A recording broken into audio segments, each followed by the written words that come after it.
요한복음 14장 27절 말씀. 할렐루야. 눈치를 채신 분들은 감을 잡으셨겠지만 지금 제가 주일마다 하는 설교가 이렇게 계속 연결되고 있어요. 인간은 겉모양이 아니라 속이 중요한데 이 속 안에 커다란 문이 있어요. 근데 그 문의 이름은 오랫동안 닫혔던 문이에요. 얼마나 출입문인데도 닫아놨는지 잡초가 무성해요. 그런데 안에서 나는 문 열 생각도 못하고 살았어요. 그런데 어느 날 주님이 그 문 밖에서 두드리고 계시는 거예요. 구걸하러 온 거지가 아니에요. 뭐 인구조사를 하러 온 무슨 국가의 공무원도 아니에요. 그분은 큰 영광을 받으신 만왕의 왕이시고 만주해 주시며 온 우주 만물을 통치하시는 주권자이신 분이세요. 그분이 우리를 혼내키려고 우리의 죄를 샅샅이 찾으셔서 우리에게 엄벌을 내리시고 지옥에 던져버리시려는 화나고 분노하는 모습으로 문두드리시는 것이 아니라 아주 자비롭고 인자한 모습으로 오랫동안 참아 기다리시는 모습으로 그 문을 두드리고 계셔요. 그분은 온 천하 만물을 만드신 분인데 그깟 오래된 문이라고 부수지 못하시겠어요? 그러나 그 문을 절대로 부시지 않으시고 안에서 응답이 있을 때까지 계속 문 두드리고 계셨어요. 그 문을 우리가 삐거덕하고 열었어요. 그러면 그 즉시로 주님께서 그 안에 들어오셔서 동행하기 시작하세요. 주님의 동행의 방식은 손님으로 오셔서 잠깐 있다 가시는 게 아니라 그 가족의 일원으로, 그리고 그 가족에서 조금 지나면 그 가족의 그야말로 최고 높은 가장의 자격으로 거기에 머물며 계속 거하시는 거예요. 내주하신다고 그러죠. 그걸요. 안내자 거할 주자를 써서 내주하셔요. 그러나 주님께서는 육체를 가지신 주님 자신으로 들어오는 게 아니라 주님을 대신하는 대리인, 그걸 우리 성경은 다른 보혜사라고 표현을 합니다. 그 보혜사가 주님을 대신해서 우리 속에서 계속 계세요. 자, 그러면 오늘은 그렇게 우리 속에 과연 닫혔던 문을 열고 예수님이 성령으로 말미암아 들어오셔서 내주하시면 어떤 일이 도대체 벌어지느냐 이거예요. 그 일이 벌어지고 있는데 그 일이 벌어지도록 내가 뭘 애쓰고 힘써야 되는 게 아니라 주님이 오셔서 주님이 알아서 행하시는데 어떤 일이 일어나는지 우리가 모르고 있으면 억울하잖아요. 우리 안에 어떤 일이 벌어지는지 오늘 하나님 말씀을 통해서 우리가 함께 나누기를 원합니다. 여러분이 보실 때 저는 어떤 사람 같습니까? 저는 확신과 신념의 사람으로 혹시 보이십니까? 근데 아닙니다. 저는요 불안과 두려움이 가득한 사람입니다. 제가 굉장히 두려움이 많고 근심이 많고 그리고 불안이 확신보다는 저에게 더 친숙해요. 얼마나 불안하냐 하면 이런 불안입니다. 아주 오래전에 우리 집 큰놈이 한 서너 살쯤 됐어요. 아동을 이렇게 키우거나 아니면 아동 심리학 같은 걸 배우신 분들은 아시겠지만 아이들이 아주 어렸을 때는요 방향성이 있어요. 직진 방향 아시죠? 아이들을요 고속도로에다가 두면 걔는 직진 방향으로 가서 목적지인 부산까지 갑니다. 철길에다가 놓으면 아이들은 철길의 끝에까지 가요. 저기 독일까지 갈지도 몰라요. 남북한이 연결되면 아이들은 항상 직진성이에요.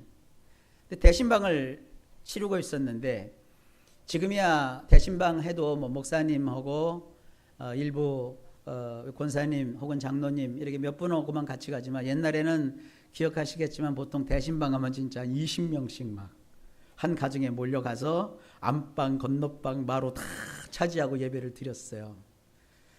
지금 그런 거 하면 큰일 납니다. 여기 길 건너 가오동 저쪽에 옛날 주공아파트 단지가 있었어요. 거기 신방을 갔는데 사람들이 하도 많으니까 문을 다 열어놓고 예배를 드리는 거예요. 그런데 이 꼬맹이가 예배 도중에 사라진 것도 몰랐어요. 왜냐하면 엄마들이 같이 가는데 애들도 같이 가잖아요. 예배를 드리는 도중에 애가 없어졌어요. 물어봐도 애들도 모른대. 아무도 애를 못 봤어요. 그러니까 그 안에는 여러 사람이 있었지만 유독 우리 그 꼬맹이 하나는 없는 거예요. 찾아서 뭐 난리가 났죠. 한 2, 30분을 찾은 것 같아요. 그 짤막한 2, 30분 동안에 하여간 제가 상상할 수 있는 모든 상상은 다 했어요. 저는 그래도 조금 이성적이라 안에 있는 불안을 표출을 못하고 속으로 막 삭히고 있는 거고, 우리 정 목사님은 굉장히 감성적인 분이에요. 그러니까 막 얼굴에서 그냥 온 그 몸에서 불안함이 막 다 표출이 되는 거예요. 우리는 그때 여보 우리 기도합시다. 그때 우리 정 목사님은 이렇게 뭐 이렇게 하나님께 직접 응답받고 그러는 게 있잖아요. 응답을 받는데 하나님이 괜찮다는 거예요. 계속 괜찮다고. 근데 애가 없어졌는데 그 말이 제 귀에 들려와요? 애가 없어졌는데. 그래서 여보 하나님이 당신에게 뭘 말해도 그게 하나님이 말씀하는 게 아닐 수도 있어. 당신의 바람일 수 있어. 그래서 저는 계속 불안한 거예요. 20분을 그렇게 찾아 했어요. 그런데요 놀라운 일이 벌어졌어요. 그때 우리가 교회에서 화요일마다 성령 집회를 했는데 그때 꽤 그게 유명해졌어요. 그 집회가. 그러니까 인근에 있던 사람들이 그 집회를 한두 번씩은 다 왔다 갔어요. 왔다 갔는데 참 감사한 게 우리 첫째가 저를 많이 닮은 게 감사해요. 그러니까 우리 교회에 참석했던 분이 그 주공아파트 거기에 사시는 분인데 어떤 꼬맹이가 곱실곱실한 머리를 가진 그 꼬맹이가 지금도 곱실거리지만 그땐 더 곱실거렸어요. 딱 보니까 오목사하고 똑같이 생겼더래. 쬐끄만 오목사 같이 생긴 꼬맹이가 뭐 룰루랄라 하고 직진을 하고 있는 거예요. 계속.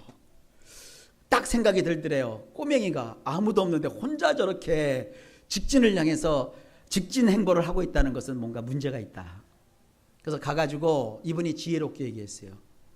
너 누구냐? 그래서 도망갔을 텐데 아이고 목사님 아들 맞지? 그랬대요. 그러니까 이러면 또 이게 잘하잖아요. 그렇다고 뭐 좋다고 이렇게 얘기를 하니까 요놈이 지금 길을 잃어버렸구나. 그러니까 물어보니까 예배를 드리러 같이 왔는데 뭐 이제 지가 떠드니까 예배를 드리러 왔구나 해서 애를 잡고 애가 왔을 거라고 생각하는 그 방향으로 역추적해서 애를 데리고 온 거예요. 그래서 막 찾다가 길에서 애를 손잡고 오는 그분을 만난 거예요. 그 목사였기에 다행이고 걔가 나를 닮았기에 다행이고 안 그랬으면 걔를 지금도 찾으러 부산까지 헤맸을지도 모르는 거예요. 근데 그 20분 동안 찾는 동안 저하고 우리 정 목사님은 마음에 온갖 불안과 두려움 속에 다 시달렸어요. 유괴됐으면 어떡하나 뿐만 아니라 차에 치였으면 어떡하나. 또 요즘 사람들이 애들을 치면요 그냥 가든지 아니면 태우고 그냥 어디 가서 유기해버리고도 막 그러잖아요. 온갖 안 좋은 생각은 다 했어요. 그 순간에. 그게 저요. 제가요 이게 웃기는 얘기지만 전국에서 제일 학력 낮은 사람들이 가는 신학대학 제가 그래도 꼴에 수석으로 입학을 했거든요. 신학대학은 그 당시에 원서만 쓰면 사실 다 입학할 수 있는 그런 학교였어요. 지금은 모르겠어요. 근데 그때 그랬어요. 근데 제가 신앙이 또 탈이요. 나는 무슨 생각을 했냐면 신학교는 커트라인이 아니라 점수가 커트라인이 아니라 하나님이 커트라인을 정하신다. 하나님이 나를 기쁘게 여기지 않으시면 나는 떨어질 것이다. 우리 때는요 학력고사 때기 때문에 1차 있고 2차인데 1차에 안 넣으면 공부 못하는 애라는 소문이 지켰어요. 근데 저는 1차 때 도망가 있었어요. 기도원에. 학교에서 뭐 저를 찾고 난리가 났어요. 근데 저는 신학대학을 가기로 하나님께 결정을 했고 예수님이 곧 오실 거라고 생각을 해서 2차 때 그냥 여기다가 그것도 지방대에 와서 그것도 지방대도 여기 대전 사람들도 그때는 그 신학교를 몰랐어요. 택시를 타고 신학교 목동에 있는데 가자 그러니까 목원대를 데려다 주더라니까요. 그리고 내려가지고 학교를 신학교 정문을 찾아갔더니 그 앞에 초등학교가 하나 있었는데 그때 국민학교죠. 중앙국민학교인가 거기 학생들이 야 여긴 똥통이다 그러더라고. 그러니까 똥통으로 들어온 거예요. 그러니 뭐 합격을 걱정할 것도 없잖아요. 근데 저는 그게 걱정이 된 거예요. 하나님이 나를 실어버리시면 어떡하나 그런 걱정. 신학교조차도 떨어지면 내 인생 참 웃기겠다 그 걱정. 아주 걱정의 연속이었어요. 그리고 시험 발표 날 때까지도 그냥 저 혼자 걱정하는 거예요. 그래서 누군가 친구들한테 야 신학교 들어가는 거 걱정을 한다 그러니까 이 전염성이 강하잖아요. 그래서 친구들도 같이 또 걱정을 해줘요. 그래서 신학교 발표할 때 지금은 다 인터넷으로 합격자 발표를 보는데 그때는 발표를 직접 와서 봐야 됐어요. 신학교 딱 와서 보니까 합격자 해갖고 이렇게 손으로 써서 벽보를 붙여놨는데 대접어식으로 왜 내 이름이 맨 꼭대기에 있는 거예요. 오찬규라고. 그래서 그 직원한테 가서 물어봤어요. 왜 수험 번호도 있고 이름 기억 니은도 있는데 맨 앞에다가 썼냐 그러니까 이 직원이 하는 말이 웃겨요. 그냥 수석해서 썼다 그러면 좋은데 쓰는 사람 마음이래. 그리고 들어와서 보니까 입학식 날 보니까 제가 수석을 했더라고. 근데 얼마나 웃겨요. 그거 그 발표 날 때까지 한 열흘 정도 기간이 있는데 열흘 기간 내내 저는 저 스스로 그야말로 햄볶은 게 아니라 걱정을 볶은 거예요. 얼마나 걱정을 했는지 몰라요. 하나님께 버림받았으면 어떡하나. 또 하나 얘기할까요? 목회할 때도 마찬가지예요. 저는 어떤 분이 그래요. 그렇게 목사님은 늘 싱글벙글 그렇게 좋네. 뭐 좋은 일이 이렇게 많이 해요. 제가 좋은 일이 많은 게 아니라요. 아주 제 속에 들어오면 여러분들 아주 학질이 뜰 정도로 제가 걱정거심이 많아요. 그러니까 성도님들이 저를 볼 때 웃더라도 좀 이렇게 피식 웃지 말고 썩소로 웃지 말고 팡긋 웃어주세요. 썩소라면 제가 그날부터 걱정이요. 저 사람이 다른 계획을 갖고 있는가? 무슨 일이 있을까? 그게 걱정이 되는 거예요. 성도님들한테 무슨 얘기를 하거나 성도들의 어떤 표정 하나만 있어도 제가 온갖 생각을 다 해요. 그러니까 지금도 계속 걱정과 근심과 불안이 저의 인생에 가실 날이 없어요. 여러분은 어떠세요? 오늘 요한복음 본문은 예수님이 최후 만찬을 행하시던 그 밤에 하신 말씀이에요. 이 밤이 지나기 전에 가룟 유다의 배신으로 말미암아 예수님이 겟세마네에 있는 어떤 동산에서 로마 당국에 의해 체포를 당하십니다. 이 시간이 지나면 비록 일시적이기는 하지만 요한이라는 제자만 빼고 나머지 제자들은 모두 뿔뿔이 흩어집니다. 마치 졸지에 부모를 다 잃고 고아가 된 것처럼 제자들이 그렇게 처량한 마음을 가지고 흩어져요. 흩어지는 제자들의 마음엔 굉장한 불안이 있어요. 왜냐? 소위 말하면 자기들의 교주인 예수님이 붙잡혀서 처형을 받았거든요. 그럼 자기들도 역시 잡힐 거 아닙니까? 잡히면 이제 그 짤막한 한 3년 반 동안 예수님을 정말 대단한 분인 줄 알고 쫓아다녔다가 예수님이 십자가형을 당해서 죽었으니 이제 자기들의 인생이 어떻게 돼요? 꼬여도 이렇게 꼬일 수가 없는 거예요. 그냥 불안함이 그들이 계속 있었던 거죠. 그런 큰 불행이 잠깐 며칠 동안이지만 쓰나미처럼 밀려오기 전에 예수님은 죽으셨다가 바로 부활하신 게 아니라 3일 밤낮을 무덤 속에 있다가 부활하셨기 때문에 여러분 3일이면요 쿠데타가 일어나도 충분히 일어날 날이요. 쿠데타 일어나면 첫째 날 방송 장악하잖아요. 둘째 날 반대파들 제거하잖아요. 셋째 날 공식 정부를 선포하잖아요. 3일이면 쿠데타도 끝나는 판인데 이 3일 천하 속에 제자들의 마음속을 휘감았던 것은 바로 불안함과 두려움이요. 큰일 났다 어떻게 살아가냐. 이제 죽었다, 끝났다, 고향 땅에서 그냥 우리가 어부 생활이나 하지 뭐 영화를 보겠다고 이렇게 쫓아다녀갖고 이 생고생을 하다가 이 난리에 우리가 이렇게 돼야 되느냐, 별별 생각을 다 했을 거라고요. 그런데 그런 일이 일어나기 전에 이걸 다 아시고 주님께서 온 인류가 대를 이어 반드시 기억해야 되는 아주 엄청나고 굉장히 중요한 말씀을 오늘 하셨어요. 그게 오늘 본문의 내용이에요. 평안을 너희에게 끼치노니 곧 나의 평안을 너희에게 주노라. 내가 너희에게 주는 것은 세상이 주는 것 같지 아니하니라. 너희는 마음에 근심도 말고 두려워하지도 말라. 그래서 평안을 너희에게 끼친다고 했을 때 이 끼친다는 말은요, 그냥 준다라는 말이 아니에요. 이 끼친다는 말은 원래는 내 것인데 상대에게 그것을 하나도 남김없이, 그야말로 먼지까지 하나 없이 그냥 다 탁탁 털어서 아낌없이 다 넘겨준다, 이런 뜻이에요. 주님이 말씀하시는 겁니다.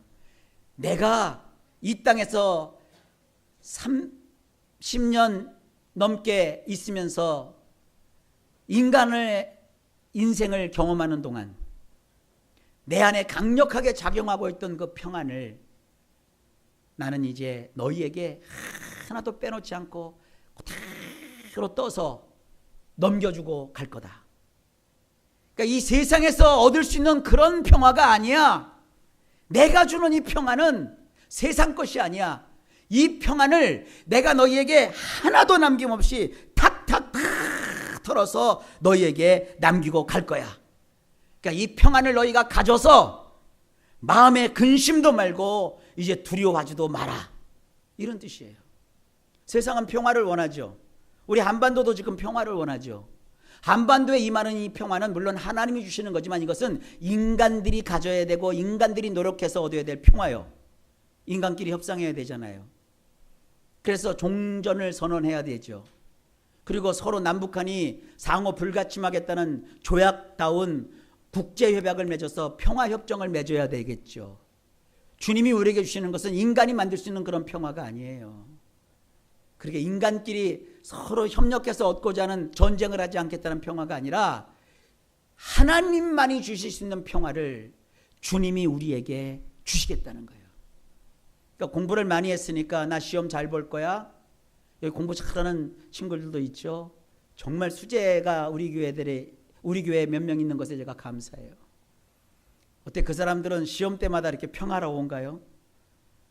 공부를 잘하는 사람은 시험 공부를 하면요, 시험 보는 시간에 책이 보인대, 세상에. 무슨 말인지 모르세요?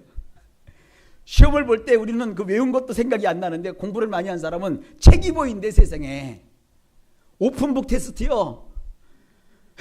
문제를 딱 넣으면 벌써 책 몇 페이지 나오는데 여기 벌써 휙휙휙휙 지나간대요. 저는 거기까지는 제가 올라가지는 않아 봤어요. 그러나 공부를 해보니까 공부를 하는 동안에 교수가 요거는 꼭 시험에 내겠구나, 그건 보이더라고. 그것도 쉬운 단계는 아니에요.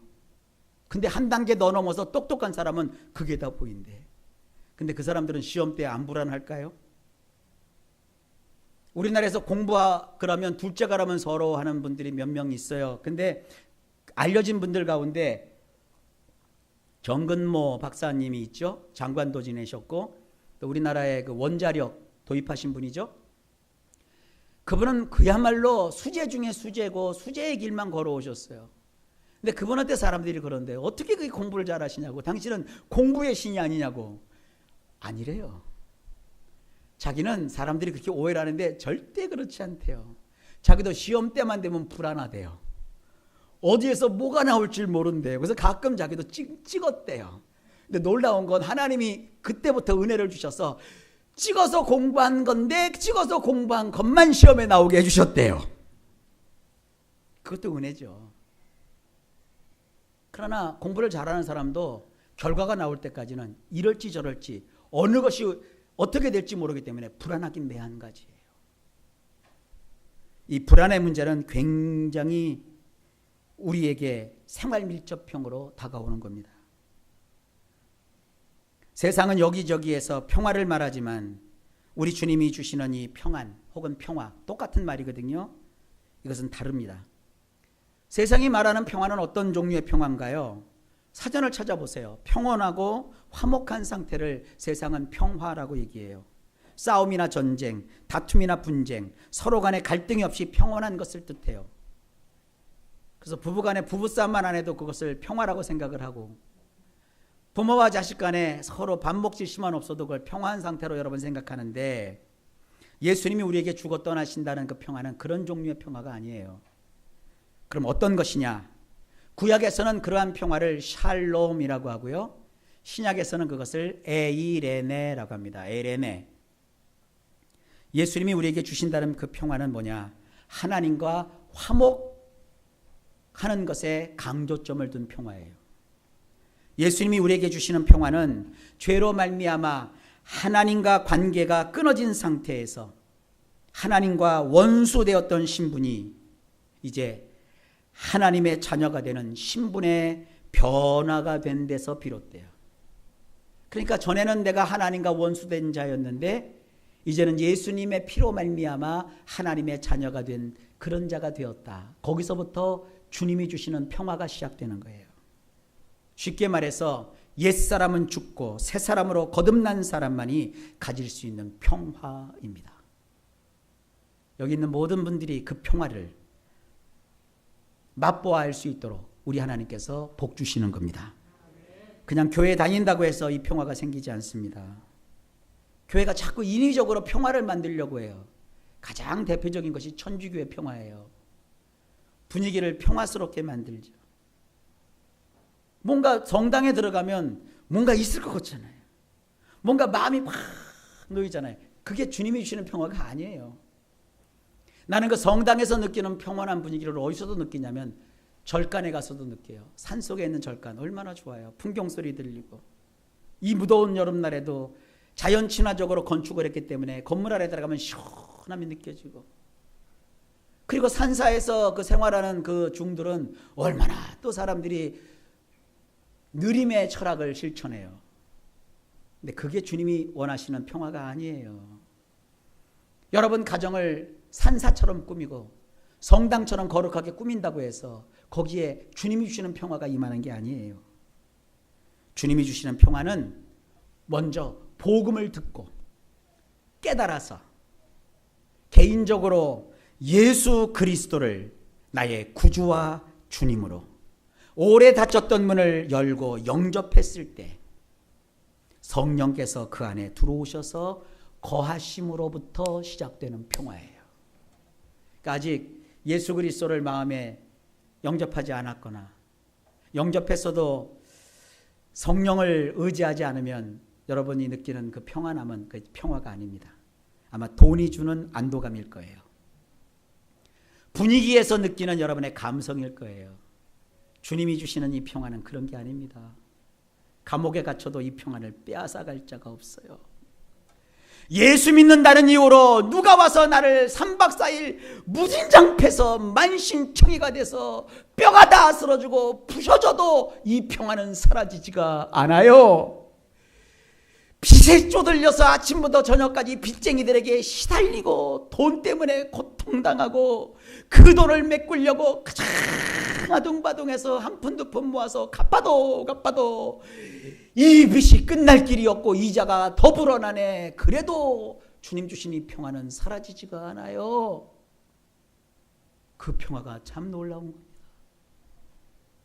주님은 그 평화를 주시는데, 두 번째, 예수님이 우리에게 주시는 그 평화는 세상을 이길 거대한 능력으로 우리 안에서 작용합니다. 예수님을 구주와 주님으로 영접한 사람 내면에는 아주 중대한 세 가지 변화가 생기거든요. 첫째로, 하나님은 선하고 전능하시다는 것을 경험하기 시작해요. 옛날에는 세상이 커 보였고 돈과 명예와 세상 즐거움이 행복의 조건이었고 그것이 인생을 사는 목적이었고 내 삶의 이유였고 목표였지만 주 예수님을 내 마음에 모신 이후부터는 하나님이 가장 선하고, 이 선하다는 말은 굿이란 뜻이에요. 좋다라는 거예요. 하나님이 가장 좋고 하나님이 내 삶에서 얻어야 될 가장 큰 능력이고 하나님이 전부이고 내 인생살이에 필요한 모든 파워, 모든 힘의 원천이라는 것을 느끼고 알며 실감하기 시작해요. 여러분, 이러한 시작이 여러분 속에 있습니까? 여러분 속에 주님이 계신 게 맞습니다. 하나님 선하십니다. 주 예수 내 맘에 들어와 계신 후 변하여 새 사람 되고. 찬송은 우리 전선생님한테 나중에 들으시고, 그 놀라운 예수님이 내 안에 계시면 하나님이 참 좋아요. 예수님이 참 좋아요.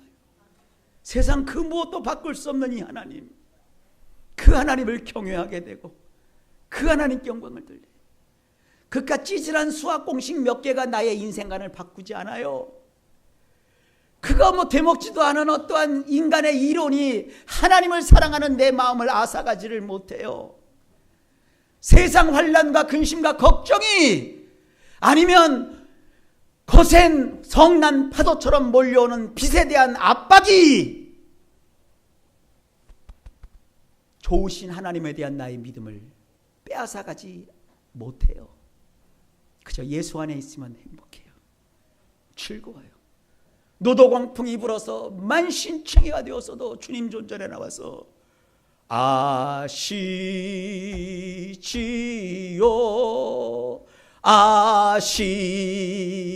아시지요 이 찬송하면 싹 내려가고, 곧이어서 좋으신 하나님, 좋으신 하나님, 이게 나와요. 이런 사람을 누가 이겨요? 이런 사람은 감옥에 갔다 가둬도 찬송해요. 이런 사람은 요한처럼 기름이 쩔쩔쩔쩔 끓는 기름가마 속에 집어넣어도 거기서 찬양을 해요. 구약에도 사드락과 메삭과 아벳느고를 불 속에 집어넣는데도 거기서도 머리털 끝 상하지 않고 나오게 되잖아요. 이게 우리가 가져야 될 예수 믿는 사람의 행복이고 평화입니다. 그 평화를 시작하신 하나님을 찬양합니다. 어떤 어려움을 갖고 계십니까? 어떤 불안함이 있습니까? 어떤 두려움이 있습니까? 주님은 나에게 오셔서, 여전히 나는 두려운 사람이고 나는 불안의 사람이지만 그 두려움과 불안을 제거해서 나를 평화롭게 하신 것이 아니라 주님이 가진 평화를 나에게 주심으로, 불안하지만 두렵지만 그 상황에서 하나님은 놀랍습니다. 하나님은 좋으십니다. 하나님은 위대하십니다. 하나님은 전능하십니다.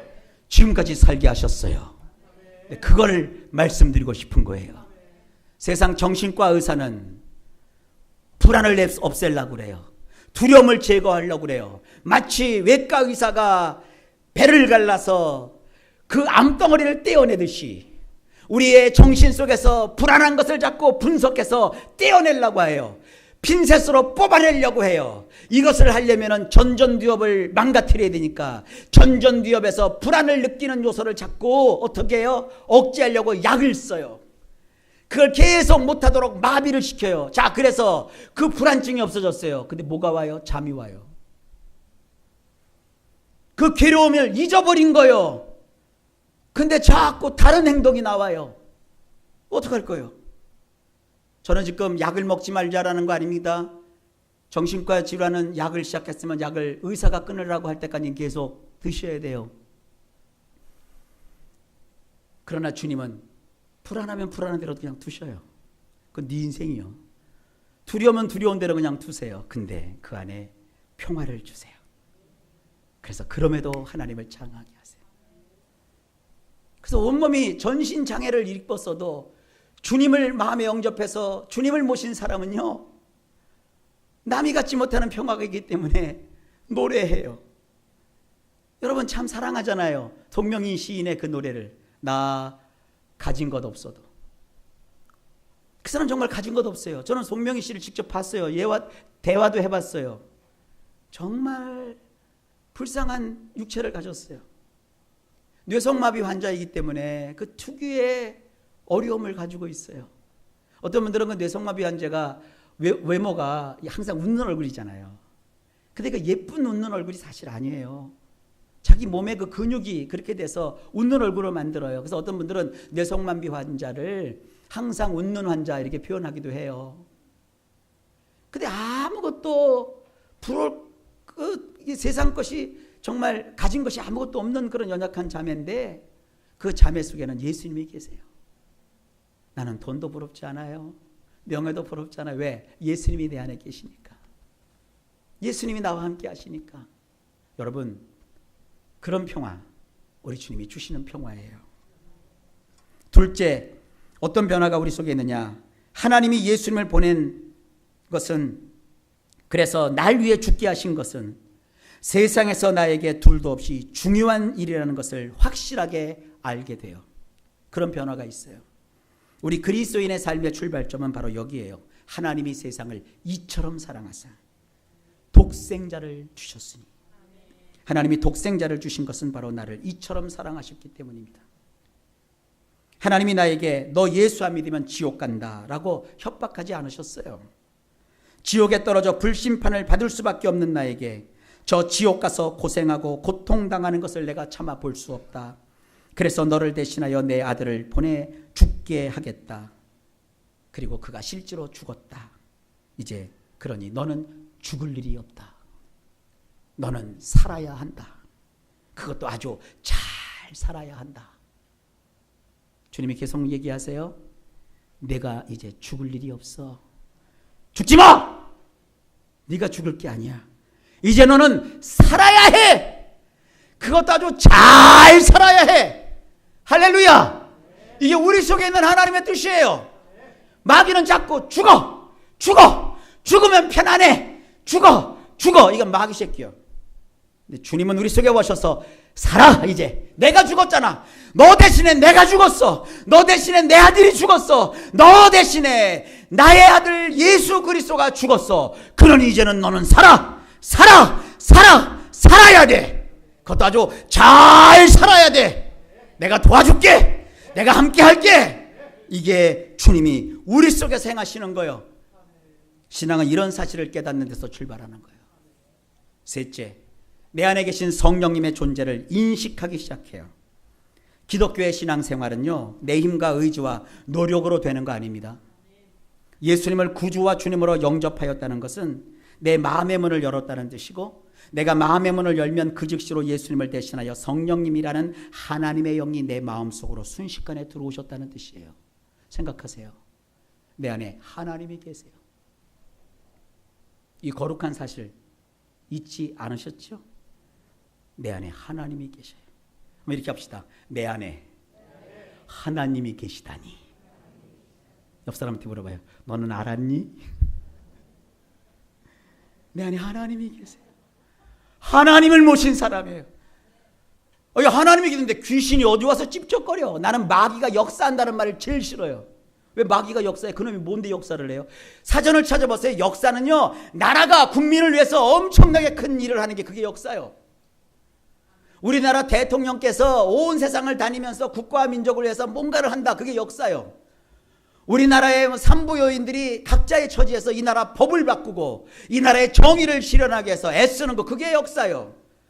군인들이 이 나라를 지키기 위해서 막 온심과 열을 다해서 전쟁에서 이기고 막 이렇게, 그게 역사예요. 근데 마귀가 뭘 그렇게 그게 역사예요?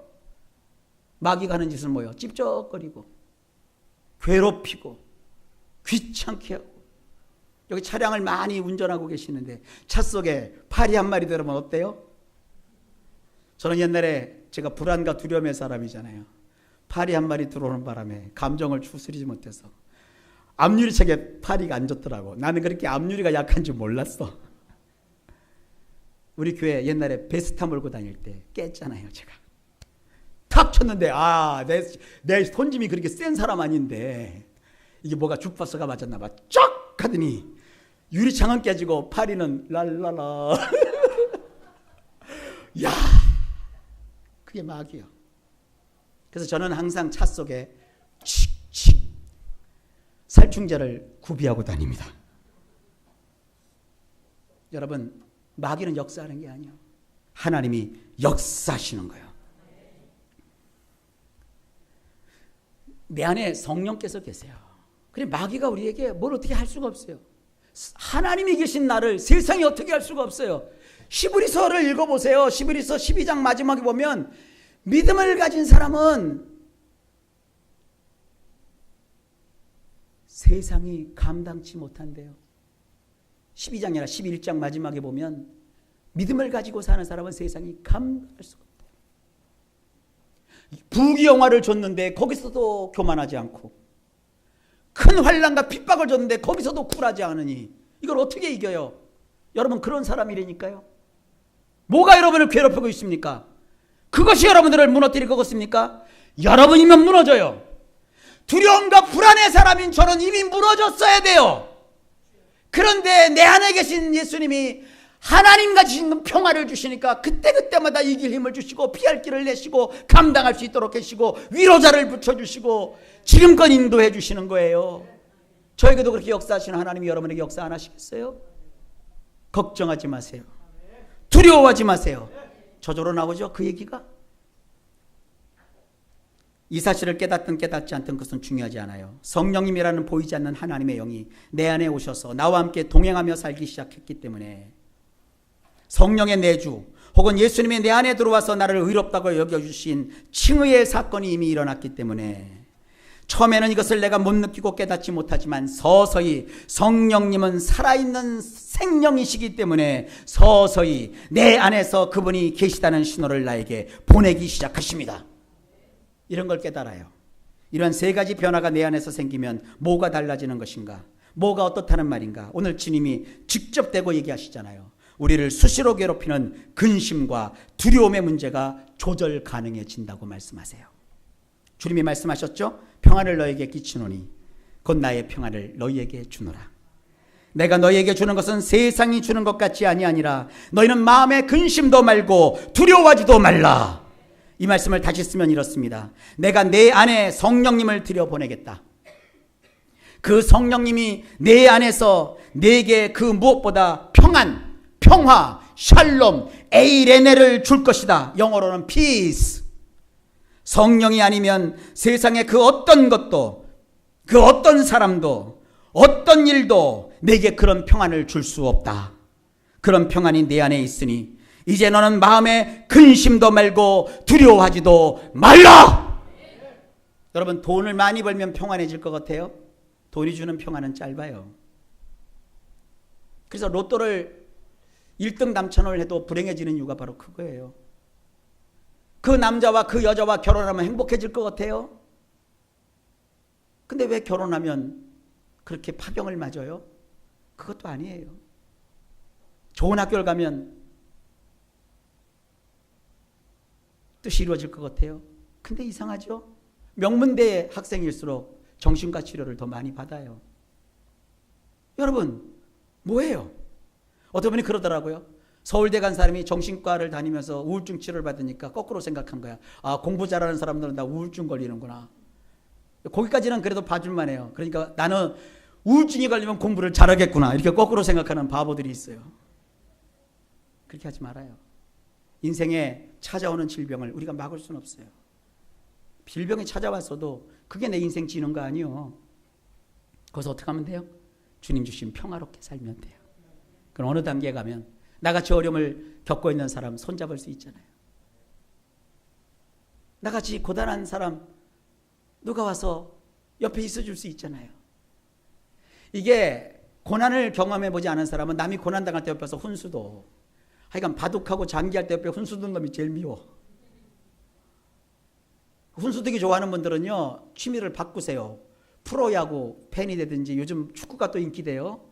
우리나라 그 K리그 하는 그 축구팀을 쫓아다니세요. 한 팀을 정해놓고 그냥 추적해가고 하세요. 그래서 응원단에 서서 막 하라고요. 누구 화이팅, 야, 그거 이게, 그렇게 하려면 집에 가서 애기나 봐라. 이렇게 하고 훈수를 둬요. 왜 옆에서 점잖게 바둑 두고 장기 두는데 옆에서 훈수 둬요? 저보러 하라면 못해요. 그러잖아요. 스포츠 중계하면 네가 뛰지. 아니 그 볼 잡고 오른쪽으로 갈 줄 몰라서 그게 안 가요? 몸이 안 되는데. 그러니까 인생은 닥쳐봐야 알아요. 근데 그걸 경험한 사람은 누가 아프면 어때요? 옆에서 그냥 앉아 있어요. 이렇게 같이 있어요. 그리고 전화도 안 해. 문자를 보내요. 집사님 주일날 좋은 일 있어? 얼굴이 밝더라. 끝. 사실 밝은 게 아니거든. 우거지상을 하고 있었어. 그때 그냥 마음을 딱 전하는 거야. 그리고 딸이 막 힘들어해. 집에서 나갈 때 애가 막 좀 엄마 마음을 아프게 하고 갔어. 딸 가진 부모도 내 몸으로 나서 난 자녀도 딸이지만 아이고 저거 그냥 이러고 싶을 때가 있어.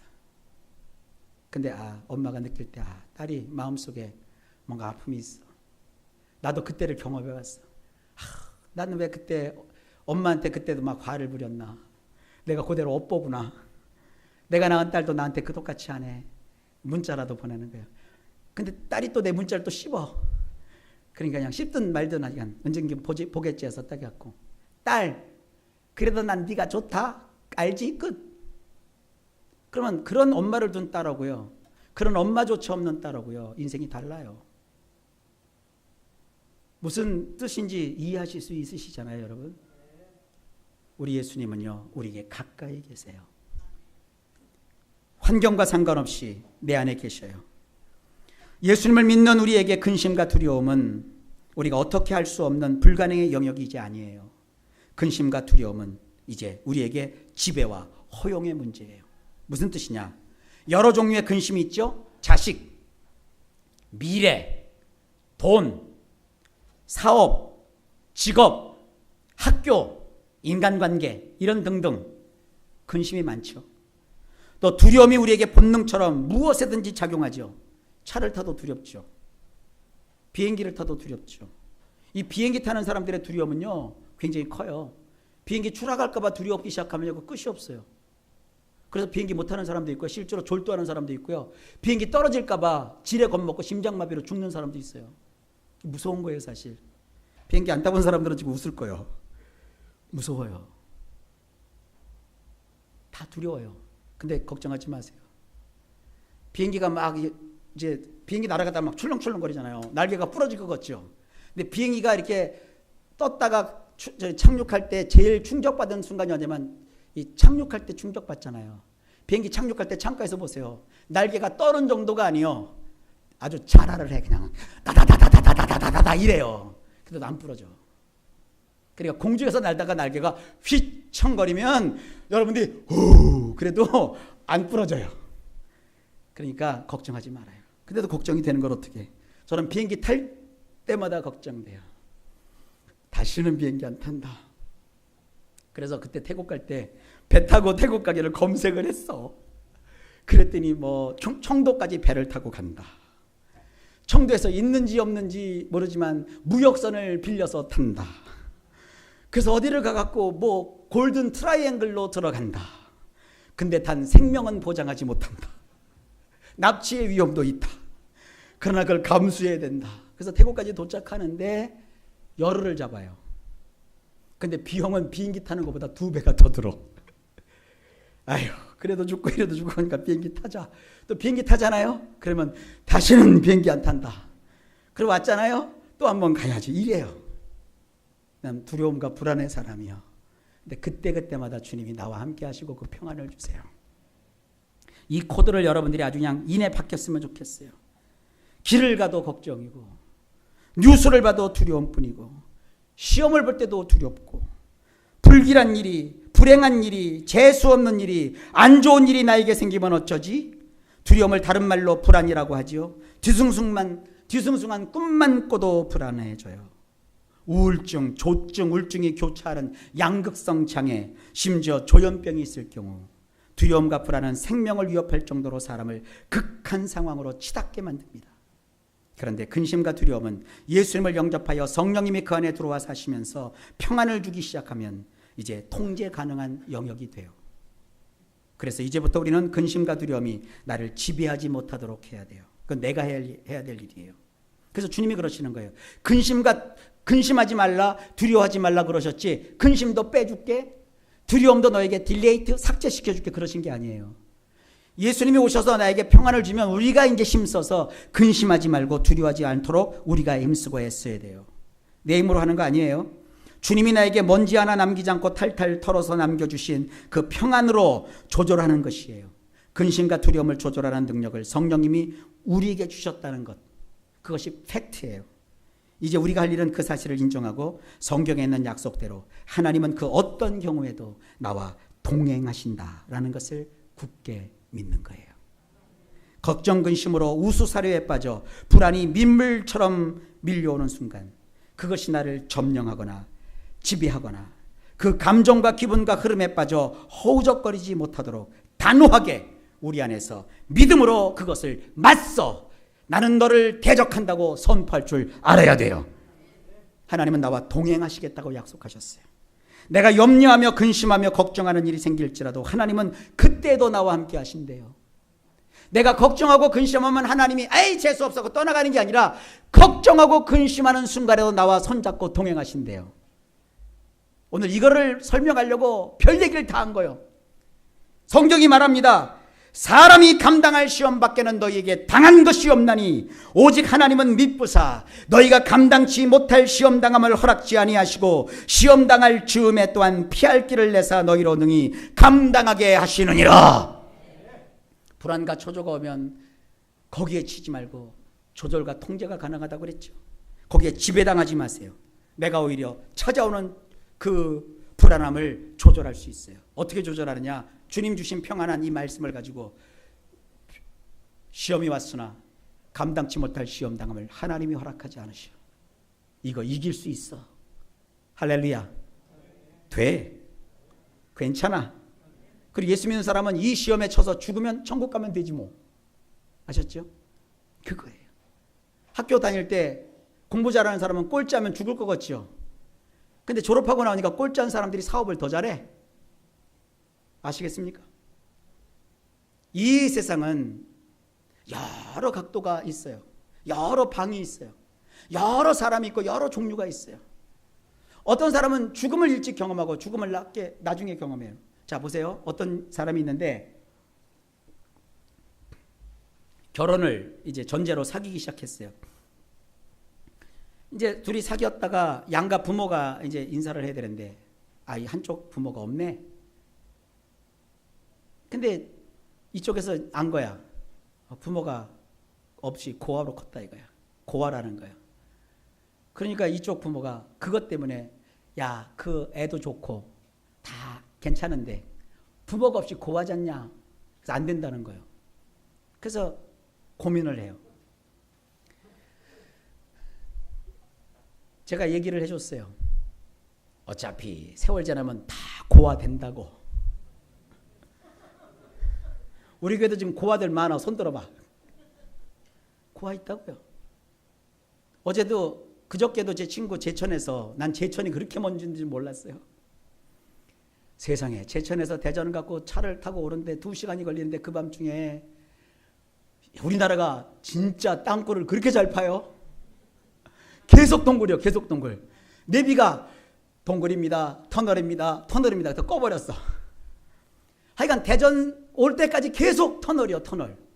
그러니까 북한이 뭐 옛날에 뭐 땅굴 판다 두려울 게 없어. 우리가 더 잘 파. 걔네들은 땅굴도 칙칙하게 파는데 우리는 막 땅굴 아니 막 대단해요.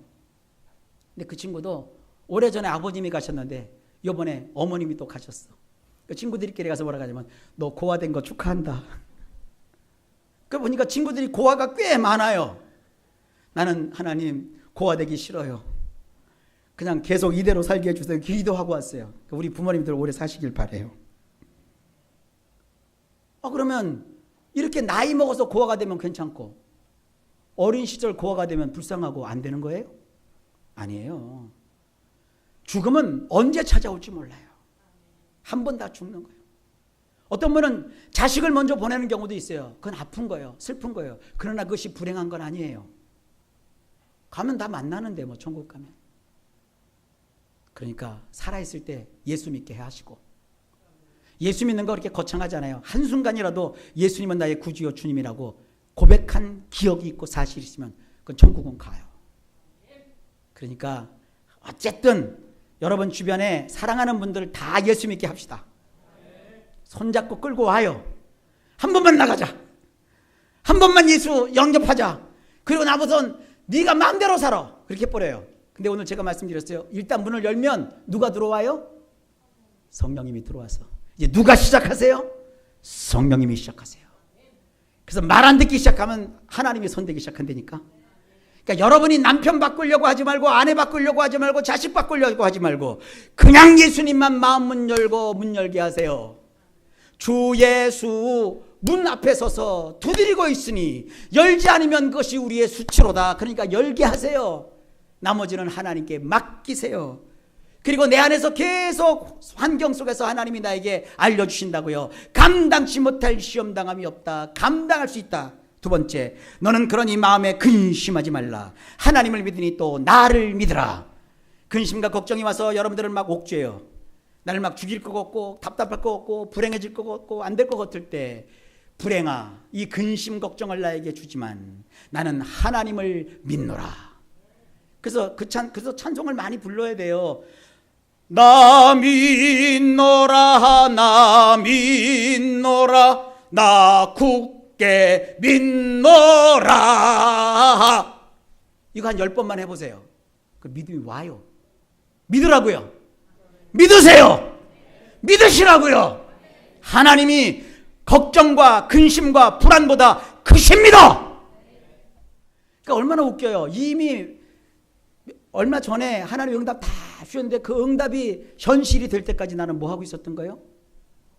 걱정, 근심. 어느 정도로? 마음이 천밀 녹듯이 녹았어요.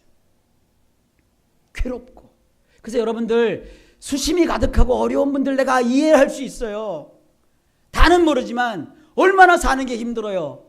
죽고 싶을 때도 있고 괴로울 때도 있고, 하나님이 나에게 이렇게 기도하는데도 내 사정을 안 알아주시고 이렇게 나를 박대하시는가 생각이 들 때도 있어요. 그건 다 내 생각이요.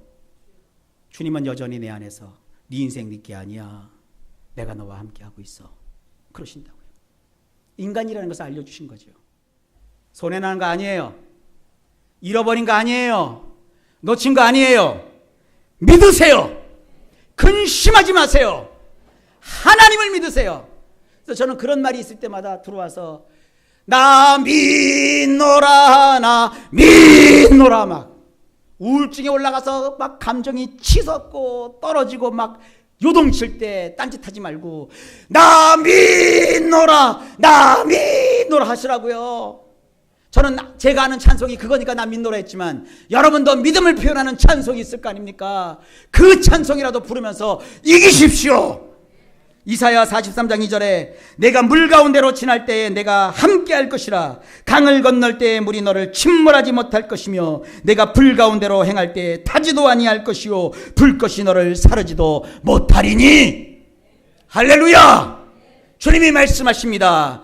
내가 네 안에 내가 가진 평안을 남기지 않고 다 넣어 주었으니 이제 근심도 말고 두려워하지도 말라.